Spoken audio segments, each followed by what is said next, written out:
Hey guys, welcome back to the Crowdfunding Demystified podcast. Today we have a Kickstarter success on the line. Someone who's raised over $20,000 for Quilbie, Protect Your Baby in Any Condition. This is a 3-in-1 cover that uses patent pending technology to block light, sound, rain, and heat and keep your baby protected, safe, and happy. More than 300 backers.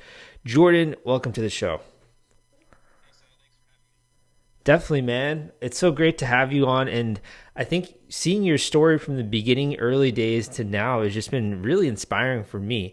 I mean, I've been amazing, and just all the action you've been taking, I think, is really admirable. Yeah, and it's been, you've obviously been someone who's been super helpful. The whole crowdfunding and Kickstarter thing is something that was new to me, and this was, my first experience. So it was, valuable to get as much information and insight at the early stages and bounce ideas off of someone like yourself and that has that experience and insight to how all this works.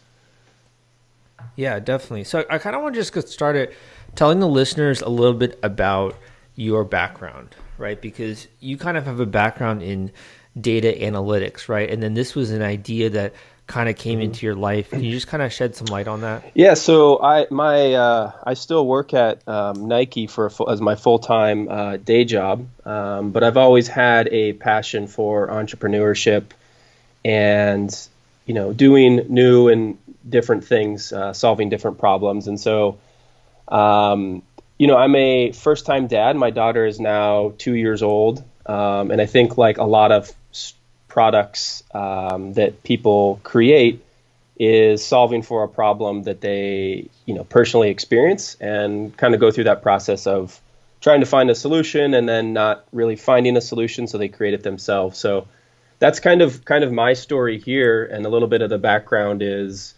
we had as being a first-time dad, we kind of went through a lot of the challenges of dealing with, an agitated baby at times where they can be distracted from light, sound, heat. And so I wanted to create something that would create a more safe, secure, and comfortable environment for the baby so that when we are out and about, she was more calm and relaxed. And so it's agitated baby is an understatement, I'd say. Yeah, and there were personal experiences, there are just a few very specific examples, once being on a plane, at a restaurant. Oh, man. And, there was nothing probably more stressful than those moments when you feel so helpless, right? You have this child you care so much for, and here you are in a public environment, and, there's nothing that, she doesn't want a nurse, rocking her to sleep doesn't help, changing a diaper doesn't help. And she's just in a completely different element, right? With people are in commotion around. We're trying to enjoy dinner with a family out at a restaurant or flying on a plane. And so those are the moments that I kind of, as a sharp point, really tried to set out and solve. And I think the product ended up evolving into something even more versatile than the original idea throughout kind of that process. But it's been fun to, again, combine kind of that entrepreneurial spirit and also, to your point, leverage some of the experience that I have in my career, also take some of those data and analytic approaches to gain insight throughout the process. So with Nike, what do you actually do for them there? Like, are you helping them with their ad strategy or their website analytics, or what do you help? Yeah, so less on the marketing side and actually more on the product and merchandising side. So I've had experience being both in merchandising, essentially merchandising in terms of figuring out what our line plan or assortment of products are and how those are distributed throughout the different retailers and even different countries throughout the world. Right now, I'm in a more of a data and analytics role, which we've branded as Insights, that's really focused on gaining deep consumer insights as a way to better inform what products we at Nike make and also how we make them. So we're looking at a lot of different consumer data, both internally and externally, and then how we can better inform decisions with that data is kind of my new role. Very interesting. Very interesting. So have you done any other products before, or was this your first? This is my first physical product. I do have another side business that's called Run Doyen. It's an online coaching business for running. But again, very different business model, given that it's a service-driven business model, and this is my first physical product business. One of the biggest differences, I think, with that is having to create a initial prototype and having to bring something from your idea right into your in your head just to like in the real world.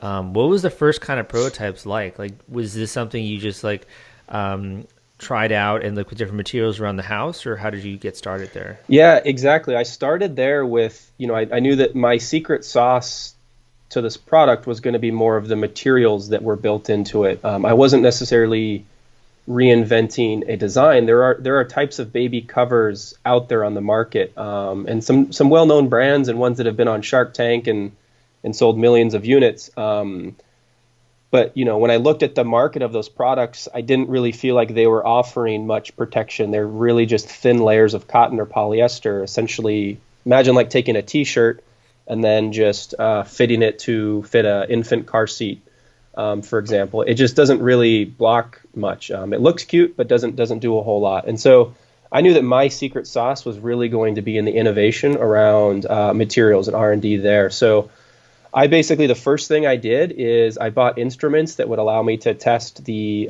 measures that I wanted to improve on, which was kind of light, sound, and heat.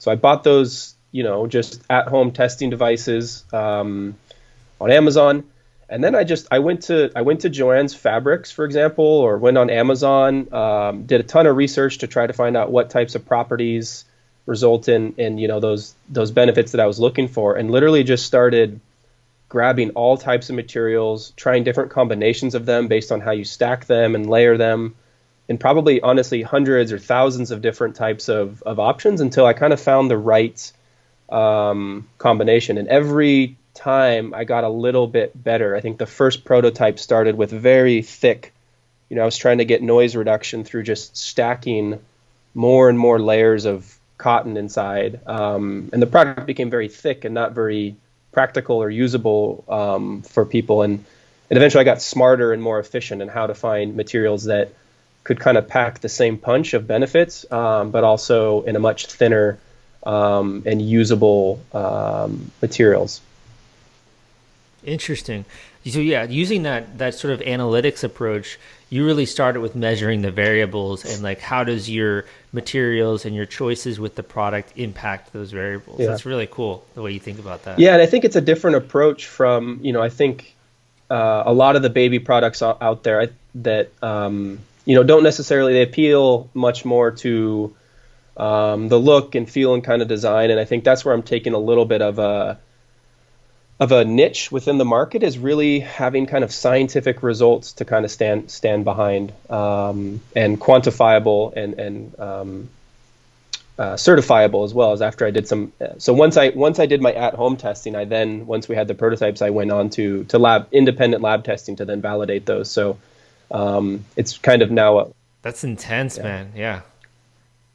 And so when you had this idea and you're like now starting to take action on this, what kind of feedback were you getting from like family and friends and people around you?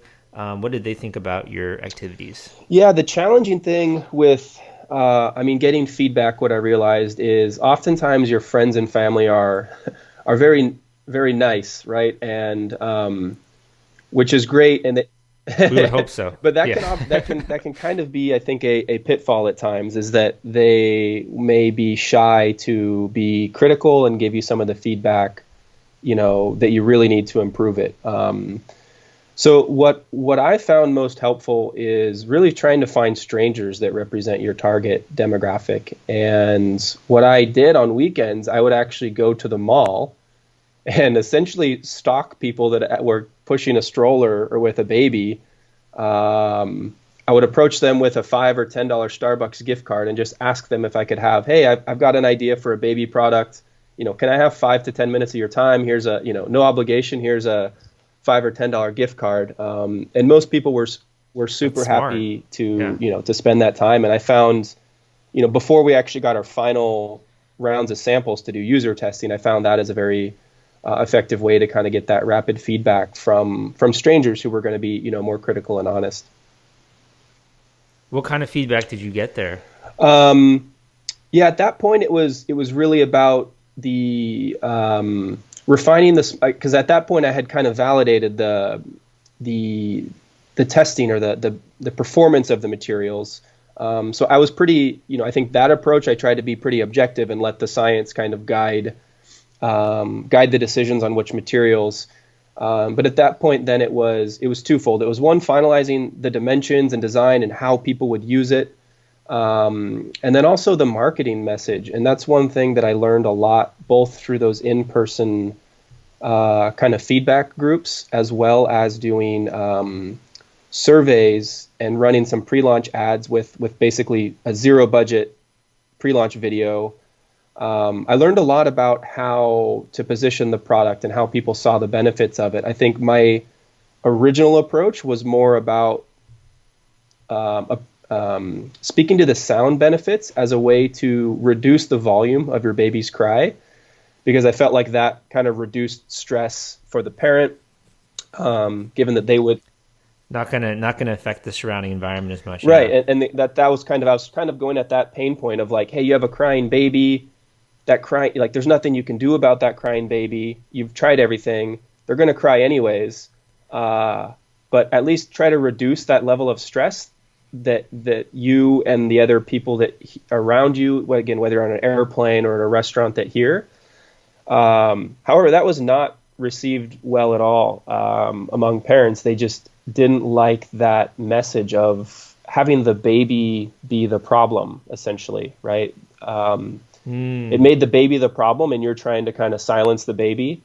And they're totally right. And so at the end of the day, I learned a lot through that process, not both in terms of making some of those fine-tuned adjustments with the product, but also how to communicate the product. And that really informed, our final message and script for the video as well, and getting that fine-tuned. So if I hadn't done that, I feel like I would have launched with a video and a message that probably would have gotten a little bit of more negative backlash. Instead, I kind of took my medicine and got that backlash a little bit first in a more informal manner before kind of going big with things. So I would encourage people to really not only use that feedback process for refining the product, but also your marketing message and positioning for the product. It's interesting because, like, when you're first in the early stages of the idea, it's perfect Exactly. in your head, right? Like, this is going to work, and this is the messaging, it's going to connect Exactly. really well. And then the second it collides with reality, it's like, oh, wait, maybe people don't care about that as much as I thought they did. Yep. And, like, you make all these tiny little refinements as you're then fitting the idea from your head into the real world. I completely agree. I think that's, as a new creator or inventor of a product, you have to, I think, yes, you're going to have this, you have this idea in your head and you think you've got it all figured out. You have this new invention that nobody's ever done for, and it's going to be the greatest thing. But I think you're 100% right, is you've got to be willing to move and adapt from that original idea and take in that feedback to make it, the perfect product for that target consumer. You're not building this product to sell it to yourself. You're building it to sell to some sort of target consumer that you're trying to solve for. And so I think it's always important to have them at the forefront and them be the guiding voice that really, guides your design and development process. Now, when you were going out there and you were getting feedback from random strangers in a mall, most people would be a little bit too shy to do that. How were you able to persist in doing that? Do you have like sales experience, or you were just like, you know what, I'm going to do whatever it takes? Like, where did that come from? And that's funny because I hated doing it. I am not I'm an introvert. I'm not a salesman. And there were people sometimes I would like stalk for like 5 or 10 minutes, kind of walking, like, yeah, these people look perfect. Local man stalks baby. Following them, kind of like, wanting to approach them, and then I just couldn't kind of find the nerve or feel like it was the right situation, So, it was, I hate cold calling. I'm not a good like door-to-door type person or cold calling person. It's not in my nature.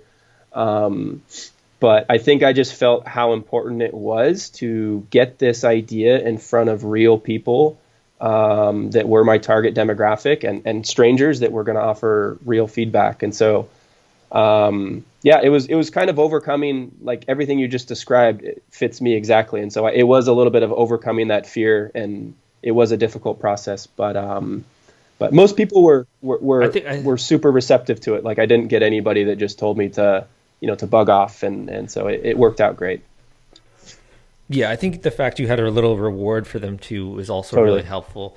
Um, awesome. So basically, you come up with this idea, you're testing everything. At what point does Kickstarter or crowdfunding come into the picture there? Like, how did you hear about that or learn about that? Yeah, I had it in mind from the very beginning, I guess.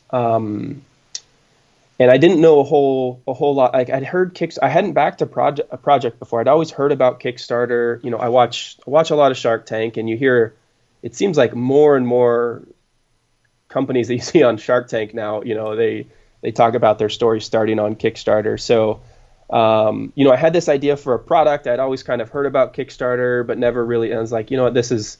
I think I should give this a try. And so.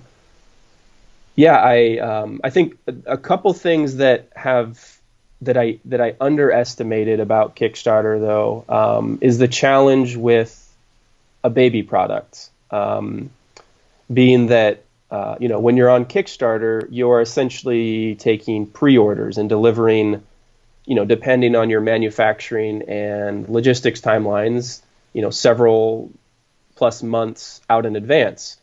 The challenge. When the kid's going to grow Exactly. up, yeah, the age Right. So component. I'm selling a product that has use of the most utility from 0 to 6 months when a baby is born. And now when I'm launching on Kickstarter, I'm not delivering the product for 4 to 5 months or even in my pre-launch phase, 6+ months. And so that Mm, essentially eliminated my audience of people who already had a baby. Like I had to find an audience of people who were actually pregnant and expecting a baby. And so the challenge that I really faced throughout this whole thing is I think that my audience overlap between people who are on Kickstarter was just so small, between people who are familiar and kind of on this Kickstarter, familiar with what Kickstarter is, and then those people just happen to also be pregnant right now, right? And because yeah, there's a lot of that stars was that the have to only align timeline there. that really Yeah. worked. And even if you're pregnant now, you would still not get the product maybe to your, if you're going to deliver in 3 months, you then only have maybe 3 months of utility of my product. And so it's already still diminished. So ideally, I'm trying to find people who are like, pregnant Yeah. within the Yeah. past couple months. So that was the challenge with So, Kickstarter for sure. mhm. So when we first started working together, um, I forget if you had discovered me from the podcast or YouTube, but I think we had a pretty good synergy. And to me, the big thing that was missing was the pre-launch, and that's where I think a lot of our Hmm. focus is on, right? Yeah. Yeah. No, I think to your point, I think, as I mentioned, you were super helpful. I think I read your book. I found you on YouTube, the podcast, and kind of everything. And I was like, I got to reach out to this guy and get some more one-on-one help. Just candidly, like, how did your ads go? Because Yeah. I remember the day that you then started to run ads, and you were surprised that like people were joining your Yeah. group and like joining your email list. It was so Yeah. cool to watch. So, Also, and that's where I was pleasantly surprised. I underestimated or overestimated, I guess, the cost that it would take to get people on our pre-launch page and into our Facebook group. I felt like, in the Facebook group was your idea to take people who hit your pre-launch page, opt in, and then send them and then what I did is send them a confirmation page, to say, hey, as the next step, join this Facebook group, and we got a pretty high conversion rate there and another touch point. So that was going, and like we got that down to about $1, per that's person, crazy. right, Yeah, per that's person really good. opting into our group. And so that was great. And like I was like, this is incredible. Like I'm getting people, they're willing to give their email out. Like I'm getting a lot of people. I think we ended up building the list up to about 7,000 people. And that was much more than I anticipated, but I kept spending a little bit more in ads there because I felt like the rate at getting those opt-ins was so low. So Yeah, I kept yeah. kept kind of pushing there.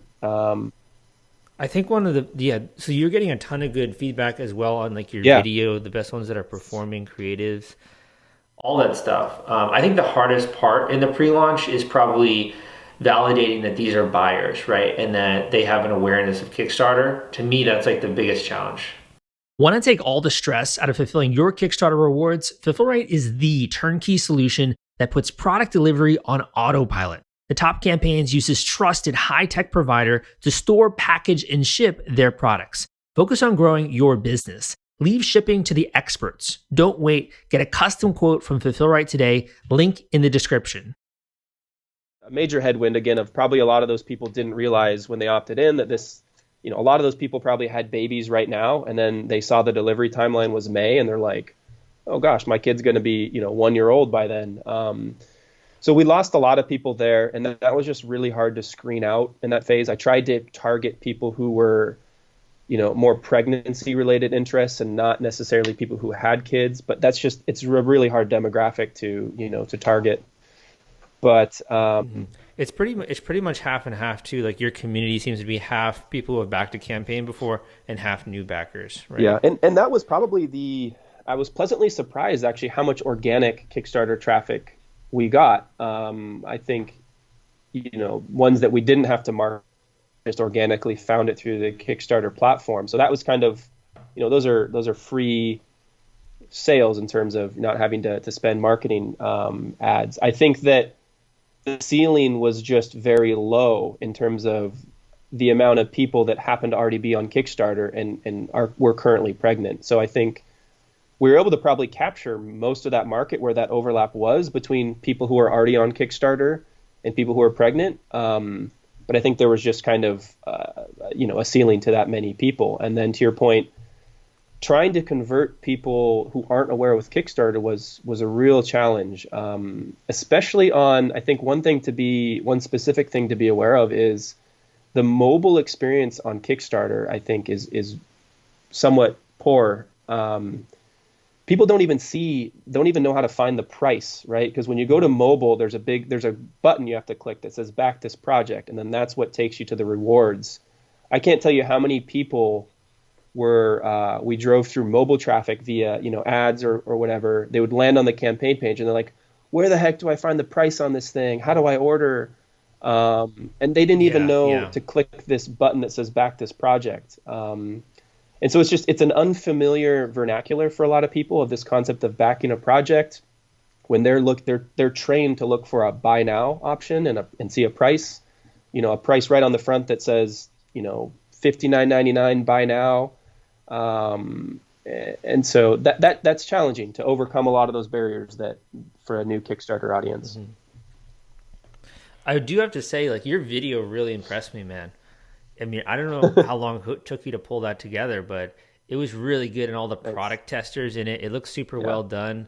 I know you did it for like a pretty reasonable budget as well. Yeah, so and I guess with that, I'll awesome. Shout out to my videographers, Mike Morris with Fiber Creative here in Portland, and to that point, he was super flexible. I approached him early on. I brought him into the journey, let him know, like, hey, I'm working on a shoestring budget, but I think he understood the vision. And I think all the pieces really came together. To your point before, part of the success of that, I think, was testing a lot of that creative and messaging early on. Like, I had written out a script months before we filmed the video, and the final script that we used was 100% different. If we would have just gone with my original pitch, essentially, it would have been entirely different. But yeah, and then having been able to, regarding those testers, how we actually, one thing that I hadn't hit on yet on the testing phase is another approach that I used was, I ran ads specifically targeted here in the Portland, Oregon area, so that I built out a specific list of people that I knew were in this area and that I could basically hand off a sample to. And then I reached out, once I got a decent list of those, I reached out to those people asking if they wanted a free sample to test. And I got incredible feedback there. And that was kind of our final round of revisions where I thought I had, and when I gave it to these testers, I thought I had the final product. I basically just wanted validation. Of course, out of that and having them use it for, a few months, I got a whole new level of insight in terms of things that they wanted. That inspired it to actually go from a 2-in-1 cover to a 3-in-1 cover, being a stroller cover use as well. That just took a few adjustments. That one of our users was like, "Hey, I'm kind of using it like this. I know it's not intended to, but," and I was like, "You know what? I can make it even better like that with these few adjustments." We added a peekaboo flap so that people wanted to more without having to lift the whole thing up and look in.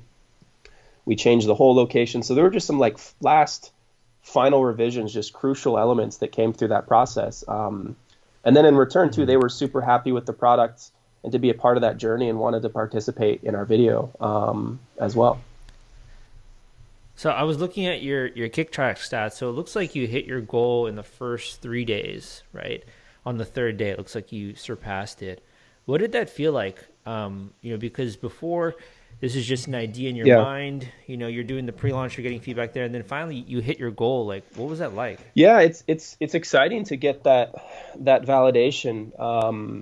And a lot of those, again, how we did that was through that kind of pre-launch phase. That was where most of those people were coming from, was that list that we had built up prior. But I think it is one thing to what I believe too is you never really can validate idea until you can get strangers to give you their hard-earned money for it. And so definitely. Up until then, right, it had just been people telling me it's a great idea, this is great.